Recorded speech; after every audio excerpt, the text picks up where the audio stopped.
Hi, Dave Edwards here, your personal songwriting coach. Session 6, Diamond in the Rough. Your ability to see the potential of something before it is perfectly polished and presented is very valuable in songwriting. Can you spot a diamond in the rough? Of course, when we perform or sing, we are delivering the diamond. But what did that diamond look like when you first saw it? Yes, there was something already beautiful that was there, but somehow you were the only one who noticed, because the brilliance was obscured. I love the line from the movie As Good as It Gets. It's something like, I might be the only one who appreciates how amazing you are in every single thing that you do.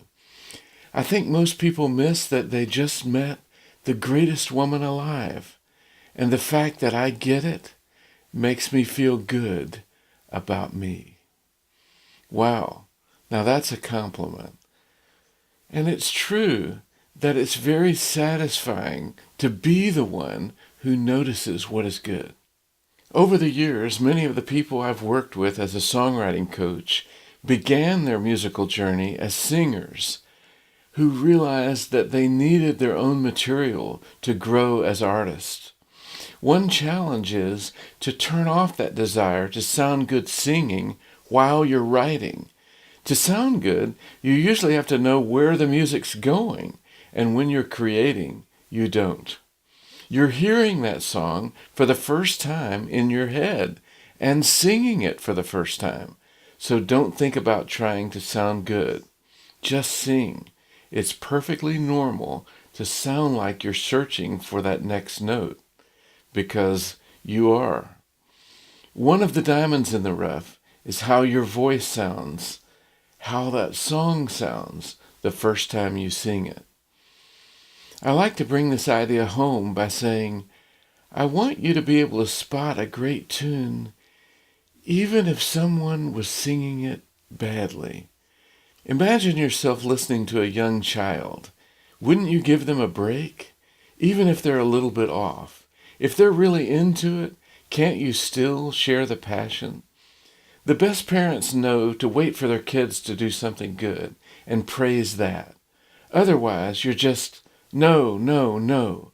All you end up doing is spotting every mistake and saying no. To bring out your creative side, you have to be looking for what is good. Treat your inner child well if you want the brilliance that is there. Forget about the mistakes and just keep at it until you spot something good. Remember what we said earlier about the earliest known creation story. The model given to us is to create and then stop and say, that's good. You should probably add those 2 words to your Words of Wisdom page. That's good.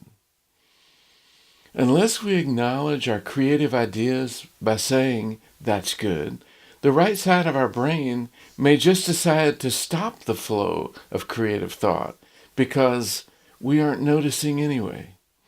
But you are going to notice now. Go sit in a coffee shop and listen. You will spot some diamonds in the rough in what people say and in the ideas that come into your head. Look at people and see what's good about them. I can imagine this person in a movie doing this. I can imagine that person being a great mother or father or friend. Those kinds of thoughts put your mind into the creative mode. Because when you are less critical of others, you're less critical of yourself. And when you treat yourself well, you find the real you, full of greatness.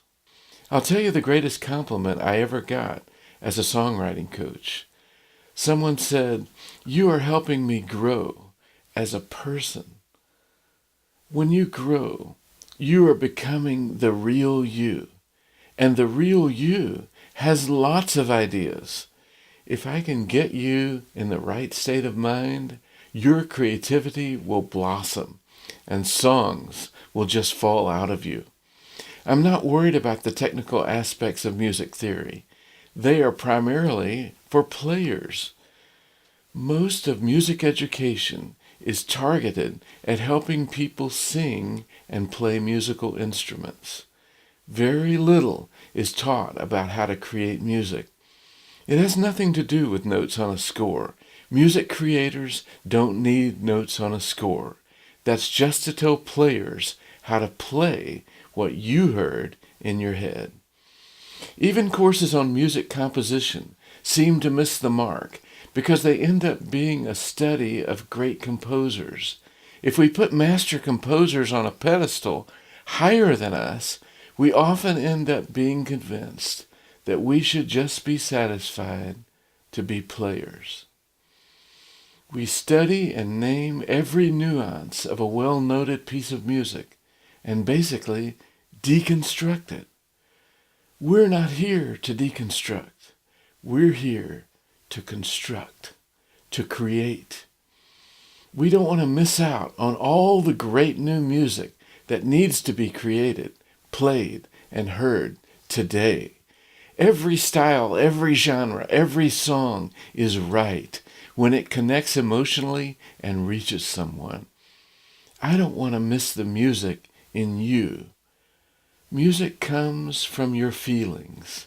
Emotion is our sensory perception that tells us what's really important in life. Emotion can see a diamond in the rough when logic can't.